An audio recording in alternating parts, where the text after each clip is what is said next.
Hey everyone, I'm Ali Reza and you're watching Iran Tech. So I'm here at Tarbiyat Modarris University, and inside there's a knowledge-based company that is designing a robotic exoskeleton meant to help people with disabilities. So let's step inside and see what we can find.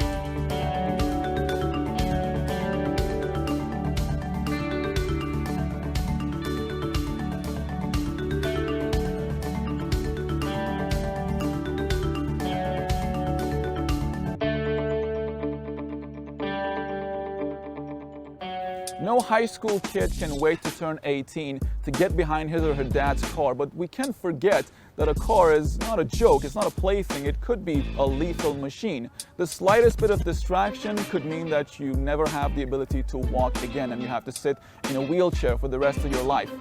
But that doesn't mean that it has to be the end of the world. It's a nightmare for sure that a lot of families have to face, but it doesn't mean that it has to be the end of the world.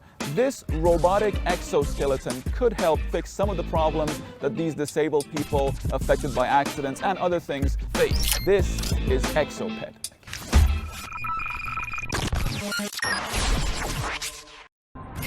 So here are the people behind the company. On the right, you have the CEO, Mustafa Hawaiji, and on the left, Dr. Behzadipour, the head of the engineering department.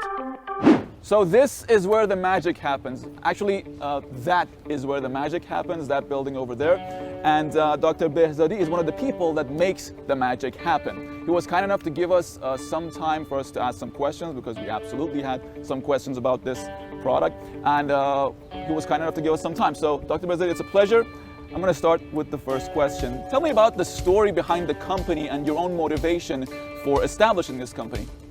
Well, it was about 6 years ago when one of my old friends from high school called me in the university and told me that there is an opportunity to start a project and found a company on the exoskeleton robots, which is the device you are looking at.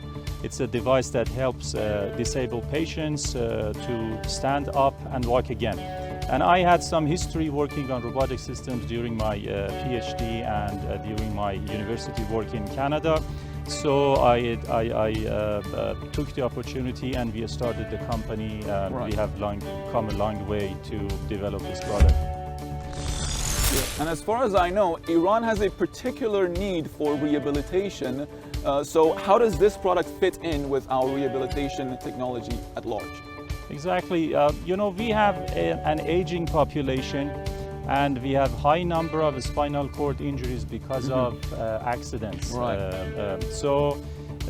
As far as I know, the future of disability is using assistive robots. In the near future, wheelchair will be replaced by these robots, and we think we have to act quickly. Otherwise, we will fall behind, and we should be importer of this technology in the future.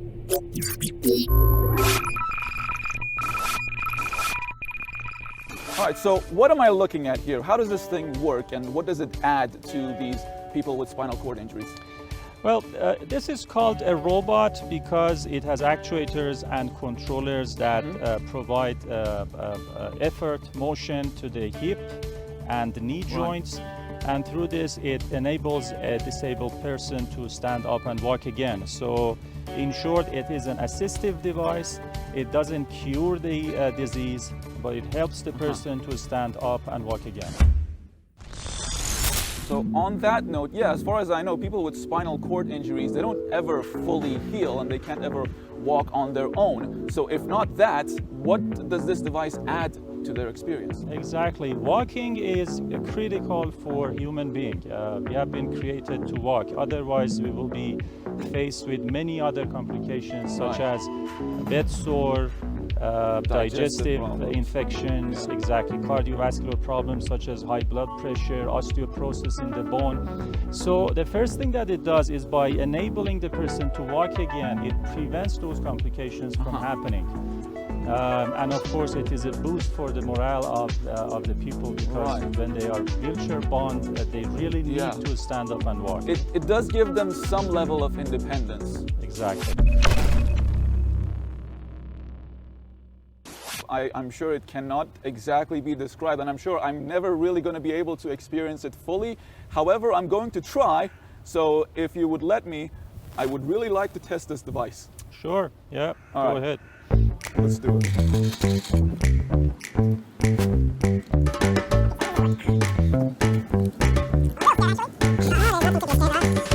All right, so could you help me a little bit with this?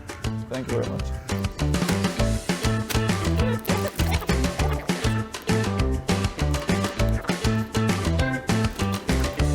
Can I put myself in the mentality of a disabled person? I really don't think I can. You should just assume that you don't have legs, so just let the robot walk you. It's very difficult, I know. Let me see if I can assume that. No, can't do that. All right, so I have genuinely not sat down on this before. A little bit nervous, as I said, but also very excited to see how it would work. I've seen those clips of like super soldiers using these exoskeletons.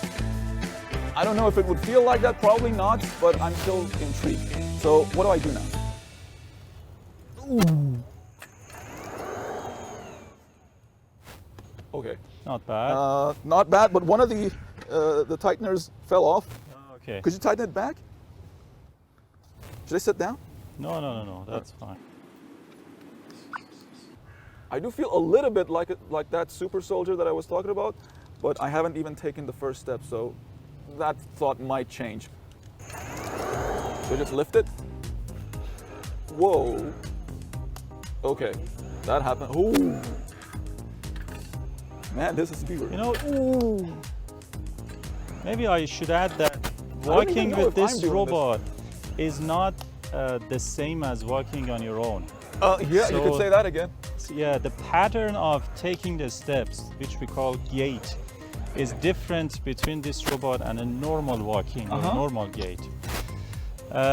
So we have to have several sessions of training and education for a new user. So you're an absolutely new user, so it's not supposed to be easy for you. It's just it's like riding a bicycle. Yeah, I'm only half here. I'm just thinking about what just happened. Yeah.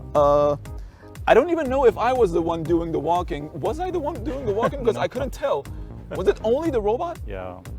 So I just thought I was, okay, so yeah, it does give you the illusion that you're walking because I couldn't tell if it was me or the robot moving my leg. I can only imagine the disabled people going into shock doing this for the first time, because even I, who've been walking experienced it somehow. I even went into shock. Well, okay, not literal shock, but it was pretty surprising to say the least. Okay, so I can safely say that they achieved the effect that they were going for, which is to have a person who hasn't walked in quite some time feel that sensation of walking without even them knowing that it's not them walking. I really didn't know if it was me or the robot moving my legs, and I think this is exactly what they were going for.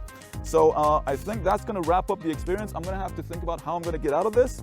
I think it's gonna take a couple minutes at least, but yeah, it definitely was an experience.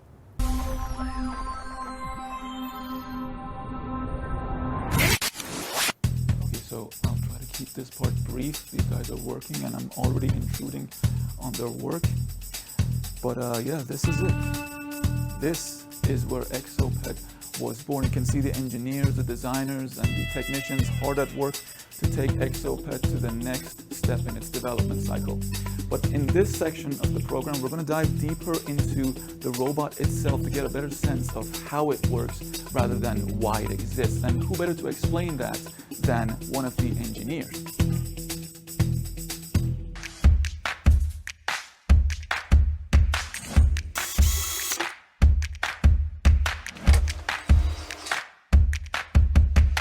When a child is born, it gradually learns how to walk in 1 or 2 years and by falling a lot of times. Now we are working on a system to teach the device how to walk, but instead of teaching it in the real life, we are teaching it in an artificial intelligence environment that uses neural networks to teach the controller how to control the balance of the system and how to move the systems in an appropriate way.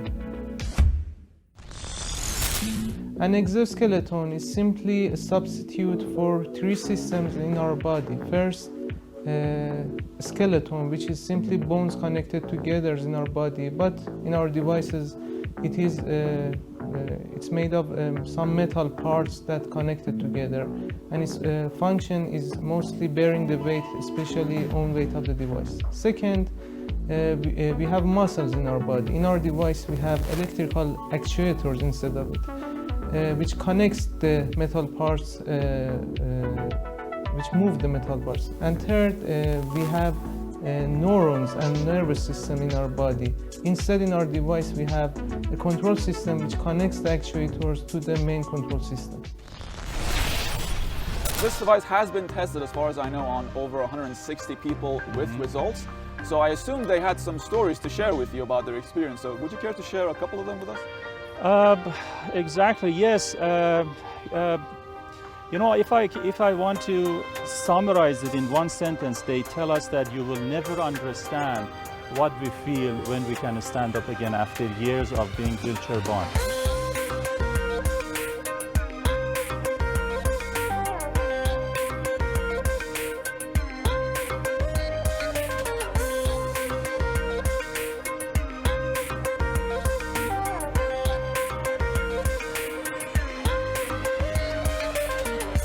So yes, we have had a range of patients trying this device. Most of them are spinal cord injuries, but we have also tried people with MS disease and also stroke patients.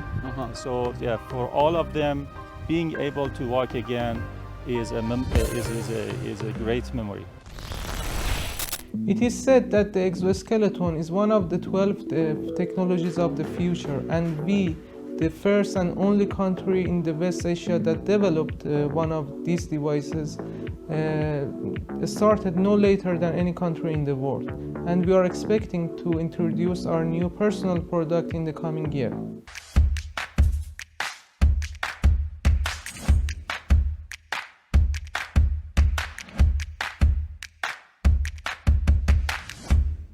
And as far as I know, there's a clinical version and a personal version for the same product. So how are they different? In the clinical version, the robot can be tuned in terms of dimensions and size for each individual, because each robot should be used by several different patients. And also, there are features embedded into the controller of the robot such that the activity of the person can be fully logged and analyzed, and so the report can be then used by the therapist in order to decide what course of action should be taken. But in the personal version, the robot is simpler. It is customized for each user, so it is... so no need for further adjustments after you buy it. It's more affordable, and it is also a little bit lighter. The cheapest option available on the market is $80,000, and you managed to make this Exopet for just $20,000. How did you manage to do that? Yeah, you know, the high price is mostly because of the R&D expense, which is quite high. And doing that R&D in Iran definitely bring down the price, because we have, you know, good people with high knowledge and you know, the in-house knowledge. Exactly. The best kind. Our new prototype has a more flexible and lighter skeleton, smaller and lighter actuators, and smarter and easier to use controller. It also has a system to recognize the intention of the user while walking with the device.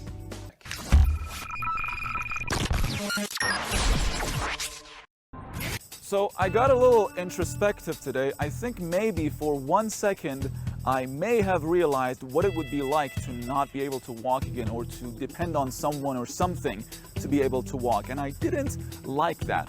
So I think now I may understand just how valuable companies like these and these products like Exopet are for the well-being of our society, and especially to lift the spirit of the disabled people. But either way, that's been it for this edition of Iran Tech. I'll see you next week.